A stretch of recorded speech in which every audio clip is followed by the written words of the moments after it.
Dia memanggil putranya, tetapi dia tidak mendengar atau menjawabnya. Dia lewat di depan putrinya, namun ia tidak memperhatikan dan tidak pula menghiraukannya. Seakan mereka sedang terisolasi dari orang-orang yang berada di sekitar mereka dengan kesibukan di dunia maya, yaitu dunia permainan elektronik. Orang dewasa maupun anak-anak telah terobsesi untuk bermain game selama berjam-jam, sampai berubah menjadi kecanduan. Mereka mungkin tidak sadar akan adanya bahaya besar yang terkandung dalam game-game elektronik. Di antara permainan game, ada yang mengandung unsur kesyirikan, seperti mengagungkan berhala dan salib. Ibunda Aisyah radhiyallahu anha telah menceritakan bahwa Nabi Shallallahu Alaihi Wasallam dahulu tidak pernah meninggalkan gambar salib, melainkan beliau akan menghancurkannya. Hadis riwayat Bukhari. Ada juga di antara permainan game yang memuat ilmu sihir, sulap dan praktek perdukunan. Sedangkan baginda Nabi Shallallahu Alaihi Wasallam telah bersabda, jauhilah 7 perkara yang dapat membinasakan. Di antaranya adalah syirik kepada Allah dan sihir. Al-Hadis diriwayatkan oleh Imam Bukhari dan Imam Muslim.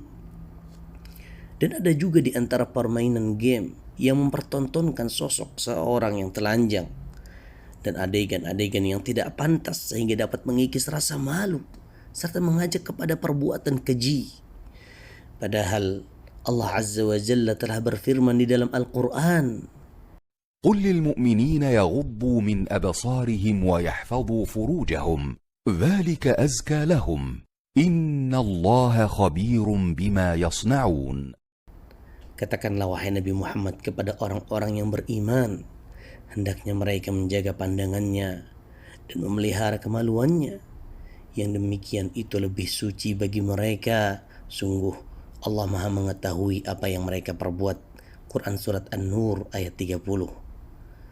Sebagaimana permainan game juga akan merusak jati diri seorang anak, karena dia telah tumbuh dalam suasana yang dipenuhi dengan ilusi dan khayalan, seperti makhluk angkasa yang memiliki kekuatan yang dahsyat di luar batas kemampuan manusia, yang sebenarnya mereka tidak ada dalam kehidupan nyata. Di antara dampak negatif lainnya, bahwa permainan game dapat menumbuhkan sifat brutal dan agresif di dalam hati seorang anak kecil. Sebagaimana hal itu juga dapat menabur benih-benih kebencian di antara mereka. Sama seperti halnya permainan judi. Permainan game juga dapat membahayakan kesehatan, seperti gangguan saraf, tremor anggota badan, sakit punggung, dan pendengaran serta penglihatan yang buruk. Sebagaimana halnya ini juga dapat menyebabkan gangguan mental, autisme, dan depresi. Dan tidak dapat dipungkiri bahwa permainan game merupakan tindakan menyia-nyiakan waktu yang dapat menyibukkan seseorang dari tugas dan kewajibannya. Syekhul Islam Ibn Taimiyah rahimahullahu ta'ala menjelaskan bahwa segala sesuatu yang dapat menyibukkan dan memalingkan seseorang dari apa yang diperintahkan Allah Azza wa Jalla, maka hal itu terlarang. Meskipun jenis perbuatannya tidak dilarang, seperti jual beli dan berniaga misalkan.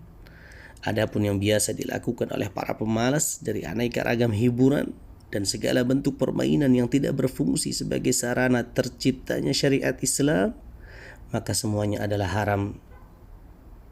Oleh karena itu saudaraku, tinggalkanlah perbuatan sia-sia semacam ini dan mulailah untuk menyibukkan diri dengan sesuatu yang bermanfaat bagimu. Dan ingatlah bahwa Anda akan dipertanggungjawabkan di hadapan Allah Azza wa Jal atas umur yang Anda habiskan.